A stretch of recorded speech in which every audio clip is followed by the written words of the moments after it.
नागपुर में कोरोना और लॉकडाउन ने तोड़ी व्यापारियों की कमर। व्यापार व सामान्य होने में लगेगा समय। महाराष्ट्र की उपराजधानी में वर्तमान समय में कोरोना के चलते हालात काफी नाजुक बने हुए हैं।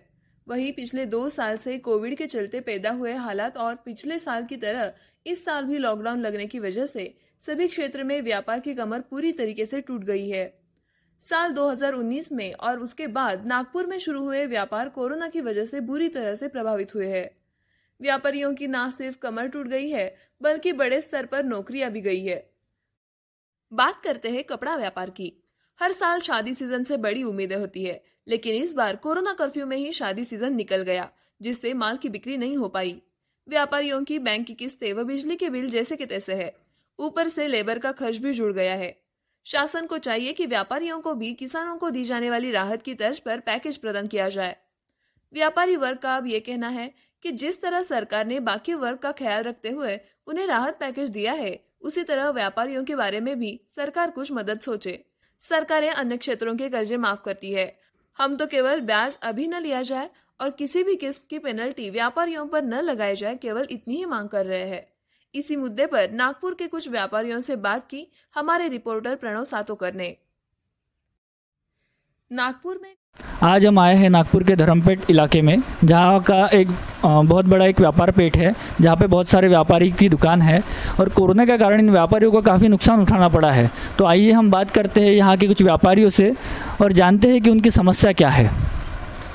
सर, आपका नाम? नमस्ते, मेरा नाम योगेश पाचपुर है। मेरा धर्मपेट और बर्डी में ट्रेंड्स नाम का प्रतिष्ठान है और हम लोग गारमेंट्स में डील करते हैं, जो कि आपको पता ही होगा गारमेंट्स के बारे में। सभी व्यापारी जो हम लोग हैं, काफ़ी एक बड़ा टप्पा है व्यापारियों का, और व्यापारियों में उसमें गारमेंट के साथ साथ हमारा जैसा मल्टी स्टोर होता है, बैग्स होती है, बेल्ट होते हैं, गॉगल्स होते हैं, ऐसे सारे इसको गवर्नमेंट ने जो बाकी के जो दुकानें थी, हम यानी बाकियों को नहीं बोल सकते, लेकिन जो उनका दूजा भाव जो इस प्रकार दिखा कि कुछ दुकानों में जहाँ भीड़ हो रही है तो भी उनको परमिशन है, दारू की दुकानों में लाइन लग रही है वहाँ परमिशन है, जबकि हम लोग जो है वो काफ़ी सिस्टमैटिक सैनिटाइज़र यूज़ करते हुए और कस्टमर को बारी बारी से अंदर लेते हैं, और उसमें भी इन लोगों ने हम जैसे लोगों को बंद रखा। ये हम लोगों के लिए एक चिंता वाला विषय था, जबकि हम लोग जीएसटी भरते हैं, रिटर्न्स भरते हैं, सारी गवर्नमेंट के नॉर्म्स के हिसाब से काम करते हैं और सब अच्छी यानी हमारे तरफ से जो होता है वो कर सकते हैं।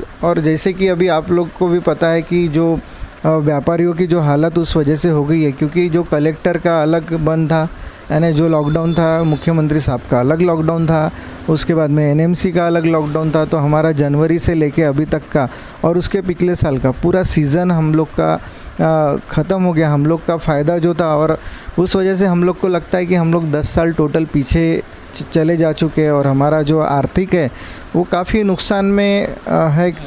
क्योंकि सर, ये बताइए मुझे कि अंदाजे से कितना नुकसान हुआ होगा? आपने कुछ अंदाज़ा लगाया होगा? सीज़न में एक अंदाज़ा बता सकते हैं आप? कितने पीछे चले गए, कितना नुकसान हो गया आपका? वो आंकड़ों में कहना तो सही नहीं है, लेकिन काफ़ी ऐसा नुकसान हो गया कि जो हम लोग बता भी नहीं सकते। यानी हम लोग ना हंस सकते ना रो सकते, ऐसी हम लोग परिस्थिति में हैं। और कि जो हम लोगों का जैसे अभी एमएसएबी का बिल होता है, स्टाफ पेमेंट होता है, बैंक के लोन से उनकी ईएमआई होती है, तो सभी में बहुत दिक्कत जा रही है। और उसमें भी गवर्नमेंट के तरफ से, राज्य शासन के तरफ से बहुत प्रेशर आ रहा है।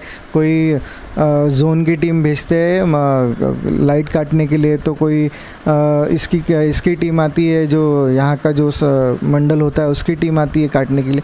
तो ये कुछ समझ में नहीं आ रहा है कि गवर्नमेंट हम व्यापारियों के साथ में है कि हमारे से कुछ तो भी खुन्नस निकाल रही है, ऐसा हमको लगता है। सर, जैसे गवर्नमेंट ने कहा था कि हम लोग अपना इलेक्ट्रिक बिल माफ़ करेंगे या उसमें कुछ डिस्काउंट देंगे, तो हुआ है क्या ऐसे कुछ? अभी तक तो ऐसा कुछ नहीं हुआ है। अभी तक तो हम लोगों ने सारा पेमेंट भी 95% 90% हम लोग पेड कर चुके हैं, तो भी हम लोगों का अगर 10% भी होता है तो उसमें भी काटने की धमकी हम लोगों को बार बार मिलती है। अब उसके लिए हम शासन से यही विनती करते हैं कि ये सब चीज़ों को शिथिल करे और हम व्यापारियों के बारे में थोड़ा ध्यान दें। आइए हम बात करते हैं और कुछ व्यापारियों से।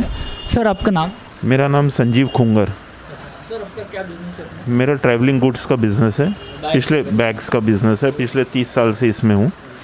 पर कोविड ने जो नुकसान दिया है वो असहनीय है, उसको बयान नहीं किया जा सकता। दूसरी वेव ने जो सबसे ज़्यादा किया, सीज़न तो गया ही गया, मैरिज सीज़न हम जो सबसे बड़ा रिलेटेड रहता, ट्रैवल सीज़न रिलेटेड रहता, ये दोनों का नुकसान तो पड़ा ही है। स्कूल बंद होने से स्कूल बैग्स का जो नुकसान हुआ वो हुआ ही है, और इसके कारण जो आगे बढ़ना था वो पीछे चले गए। और आने वाले समय में इसकी कब सुधारता आएंगी ये नहीं मालूम। आज दुकानों के किराए भर के, रेंटल दुकान है किराया भर के, गवर्नमेंट को कहीं ना कहीं ये मध्य व्यापारियों को कुछ ना कुछ शिथिलता देने के बारे में सोचना। सर, एक तो हमने देखा कि ऑनलाइन चलन भी काफ़ी चल गया है, लोग ऑनलाइन शॉपिंग करते हैं, तो उस पर बाज़ार पे क्या असर हुआ है कि लोग जो ऑनलाइन शॉपिंग करते हैं उस पर बाज़ार पे कुछ असर हुआ है क्या? बिल्कुल हुआ है। आज 65-70% कंज्यूमर हर ट्रेड में ऑनलाइन परचेस करता है, भले वो नुकसान खाता है, बाद में सर्विस लेने हमारे पास ही आता है। ऑनलाइन वाले सर्विस नहीं देते कस्टमर को। आज गवर्नमेंट को और कंपनियों को इस बारे में, जो बड़ी ब्रांडेड कंपनियां हैं उनको इस बारे में सोचना चाहिए कि उनको जो इतने सालों से व्यापारियों ने चलाए उनके बारे में। और हमारे साथ कुछ दोस्त हैं, हमारे व्यापारी हैं जिनका बैंड का काम है, जो शादी बारात में जो बैंड बाजे बजते हैं उनका काम है। आज उनसे हम बात करेंगे, इन्होंने कैसा कोरोना अपना लॉकडाउन निकाला, क्या इनको तकलीफ़ें आई, ये सब हम जानते हैं। सर, आपका नाम? सागर जादव। तो जैसे आपने बताया हमें कि आपका बैंड का काम है, तो आपको क्या तकलीफ़ आई कोरोना में? तकलीफ़ें तो बहुत आई है, इतनी तकलीफ़ें आई है कि ये इसके पहले का कोरोना और अभी का कोरोना, ये दोनों जो भी लॉकडाउन लगे उसमें इतने तकलीफ़ आई है। पर हमारे से ज़्यादा जो तकलीफ़ आई है, हमारे जो नीचे के तबके के लोग हैं जो हमारे साथ में वादन करते हैं, जो बजाते हैं, जिनके खाने की व्यवस्था नहीं है। पिछले बार में जो था लॉकडाउन तो केंद्र सरकार ने उनको खाने की तो भी व्यवस्था कर दी थी, पर इस बार जो हुआ तो उसके अंदर में 3 बार लॉकडाउन लगाए गए। फिर पालक मंत्री लॉकडाउन लगाते, कलेक्टर लगाते, राज्य सरकार के मुख्यमंत्री लगाते, पर हमारे लोगों को कुछ नहीं। तो क्या बोले, तो 1500 रुपये महीने का देंगे, तो 1500 रुपये में घर चलता है क्या? 1500 रुपये में घर नहीं चलता। और उसके बाद में शादियों में नहीं, जब बैंड बजाने जाते हैं तो उसमें नहीं बहुत सारे प्रतिबंधित, तो 5 ही आदमी बजाओ, 2 ही आदमी बजाओ, 4 ही आदमी बजाओ। पर हमारे पास तो 30-30, 40-40 लोग काम करते, उनका क्या? तो हमारा सरकार से इतना ही कहना है कि आप ये लॉकडाउन लगाने की जो प्रक्रिया करते हो तो उससे वो करो, कोई विषय नहीं है, पर उससे ज़्यादा हमारे तरफ भी ध्यान दो, क्योंकि हमारे तरफ ध्यान देना ज़रूरी है। हमारे भी दुकानों के किराए होते हैं, हमारा भी परिवार है, हमारा भी बहुत कुछ है, पर नहीं क्या हमारे तरफ सरकार ने ध्यान देना चाहिए, इतनी विनती करता हूँ। और तो देखा आपने किस तरीके से व्यापारी लोग परेशान हैं। वो कहते हैं कि सरकार हमारे साथ दूजा भाव करती है, कुछ दुकानों को इसेंशियल सर्विसेज करके परमिशन मिलती है, कुछ दुकानों को परमिशन नहीं मिलती है, तो हम करें तो करें क्या? स्टाफ पेमेंट है, EMIs है, लोगों के पैसे देने हैं, ब्याज के पैसे हैं, तो हम क्या करें? ये व्यापारियों का कहना है, और वो चाहते हैं कि जल्द से जल्द सरकार इस पर कुछ सोल्यूशन निकाले। जिस तरीके से बाकी वर्गों को सरकार ने एक पैकेज दिया है, राहत पैकेज, उसी तरीके से व्यापारी वर्ग के लिए भी, जो मध्यम वर्गीय जो व्यापारी है उनके लिए भी सरकार एक राहत पैकेज निकाले। संत सेवालाल न्यूज़ नेटवर्क के लिए प्रणव सातोकर, नागपुर।